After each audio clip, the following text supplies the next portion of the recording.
Hari Senin lalu, Hakim Tunggal Pengadilan Negeri Bandung Eman Sulaiman sudah mengabulkan permohonan pra-peradilan dari Peggy Setiawan. Dan kemarin malam, Peggy Setiawan juga sudah dibebaskan dari Mapolda Jabar. Dan saat ini, status tersangka dari Peggy Setiawan juga sudah batal demi hukum. Dan saat ini, CNN Indonesia berkesempatan untuk berbincang langsung bersama dengan Peggy Setiawan. Mas Peggy, apa kabar hari ini? Assalamualaikum warahmatullahi wabarakatuh. Alhamdulillah kabarin saya hari ini baik. Baik ya Mas Baik, ya. alhamdulillah. Mas, kemarin sama-sama kita saksikan keluarga dan juga tim penasihat hukum sudah menjemput begitu. Apa yang dirasakan begitu saat kemarin malam dan juga hari ini? Yang saya rasakan itu sangat bahagia, sangat terharu dan pokoknya tidak bisa diungkapkan kata-kata. Saya sangat bahagia, sangat bersyukur sekali. Sangat bersyukur. Sudah sempat ngobrol berkumpul dengan keluarga sejak semalam sampai hari ini atau seperti apa, Mas? Alhamdulillah, sejak semalam saya terlalu kumpul sama keluarga dan mengutarakan isi hati saya yang selama saya di dalam sana. Alhamdulillah sudah. Mas Peggy, proses sidang pra-peradilan berlangsung selama 1 pekan. Sempat mengikuti tidak proses pra-peradilan di dalam atau seperti apa? Di dalam saya sempat mengikuti hanya sekedar suara. Jadi ketika ada sidang ini saya mengikuti suara dan namun saya serahkan semuanya sama yang di atas, saya hanya fokus ibadah dulu. Jadi biarkan tangan Tuhan yang bekerja gitu. Kalau kita lihat banyak sekali masyarakat yang mendukung, banyak juga tim kuasa hukum yang memberikan suara juga buat Mas Peggy, termasuk juga keluarga. Respon Mas Peggy seperti apa? Banyak yang mendukung nih. Alhamdulillah saya sangat bangga, sangat bahagia dan sangat terharu sekali. Pokoknya saya berterima kasih banyak kepada mereka semua dan ya pokoknya saya sangat terharu. Selebihnya gitu. Oke, Mas Peggy, boleh cerita dong, jadi ketika bulan Mei kan ada penangkapan yang dilakukan oleh Polda Jawa Barat. Saat itu kronologinya seperti apa, Mas? Kronologinya seperti sudah saya katakan bahwa awalnya saya mengantarkan anak sekolah, anak majikan sekolah, terus saya itu menjemput, lalu setelah menjemput itu sampainya di rumah si neneknya itu saya menurunkan mereka, saya berbincang sejenak sama keluarga yang di sana, terus setelah itu saya ambil wudhu lalu ada penangkapan itu. Nah, ketika proses penangkapan, apakah proses penyidikan langsung berlangsung atau seperti apa di hari itu?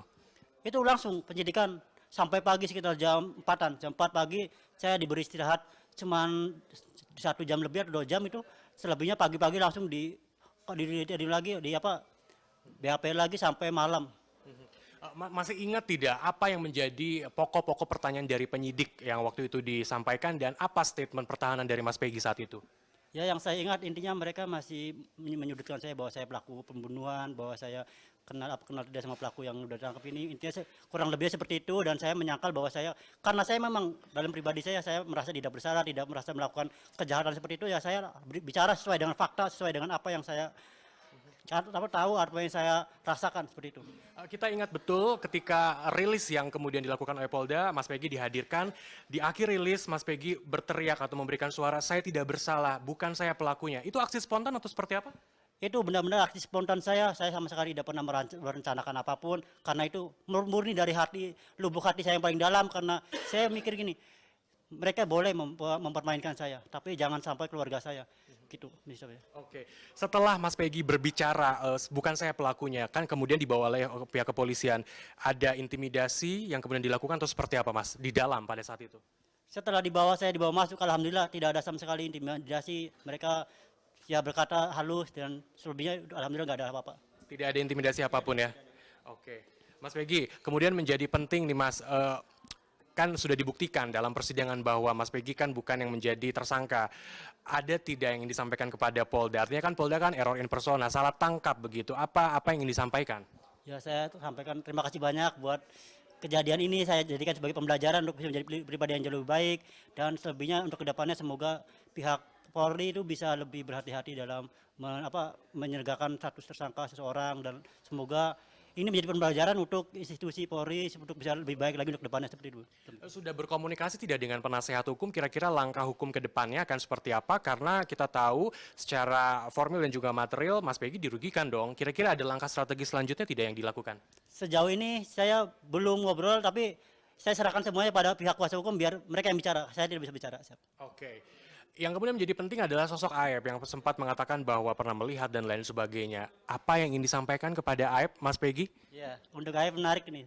Aep, kalau misalkan kamu memang laki-laki yang tunjukin, kamu buktikan bahwa jika kamu memang benar, buktikan di depan saya. Kita debat. Jangan jadi pengecut, jangan jadi pecundang, jangan hanya ngumpet atau Misalkan konferensi pers jangan dimaskerin, coba tunjukin muka. Situ. Oke, Mas Peggy, ada 8 terpidana yang kemudian saat ini mendekam di penjara, begitu. Sudah sempat bertemu ketika proses penyidikan tidak? Kalau misalkan itu, sepertinya saya pernah dipertemukan oleh pihak polisi di penyidik itu salah satu. Namun ketika pihak polisi menanyakan kepada si pihak tersangka itu bahwa kenal dia sama si saya, dia menjawab tidak kenal dan saya pun menjawab tidak kenal karena memang saya tidak kenal sama mereka. Gitu. Oke, jadi memang sempat dipertemukan tetapi tidak kenal sama sekali ya Mas Peggy ya. Oke, rasanya beda tadi sudah makan bersama dengan keluarga, sudah plong. Jadi rencana ke depan ini seperti apa Mas Peggy? Rencana ke depan saya masih ingin kumpul dulu sama keluarga terus kembali melanjutkan aktivitas, kembali bekerja seperti biasa seperti itu. Oke, Mas Peggy, yang menjadi penting adalah sampai saat ini kan Mas Peggy yang status tersangka sudah hilang, tetapi juga pihak keluarga dari almarhum juga masih bertanya bagaimana langkah hukum selanjutnya. Ada yang ingin disampaikan kepada pihak keluarga? Ya pihak keluarga terutama saya mengucapkan turut berbelasungkawa, turut berduka cita, semoga ya amal ibadah beliau korban itu bisa diterima oleh Allah Subhanahu wa taala dan pihak keluarga semoga bisa dikuatkan keimanan ketabahannya, semoga kasus ini bisa terungkap dan pelaku dalang di balik semua ini bisa tertangkap, bisa dihukum dengan setimpal gitu. Ada rencana mau bertemu atau bahkan secara pribadi mau bertemu dengan pihak keluarga? Saya pribadi punya rencana bertemu, sangat sekali ingin mengucapkan langsung berbelasungkawa. Namun saya serahkan semuanya kepada pihak kuasa hukum biar mereka yang menentukan ke depannya seperti apa. Oke, baik Mas Peggy, terima kasih informasinya sudah berbincang dengan si Indonesia. Semoga lancar apapun yang akan dilakukan ke depannya ya Mas ya. Baik, itu dia perbincangan saya bersama dengan Peggy Setiawan. Tentu Mas Peggy dan juga keluarga akan berkumpul dan akan bertolak ke Cirebon ya Mas. Hari ini untuk berkumpul dengan keluarga. Yang menjadi pertanyaan berikutnya adalah bagaimana langkah dari Polda Jawa Barat untuk kemudian mengungkap dari kasus yang kemudian saat ini terjadi Vina dan juga Eki di Cirebon. Kiki Haryadi, Rusman Rusmana, Bandung, Jawa Barat.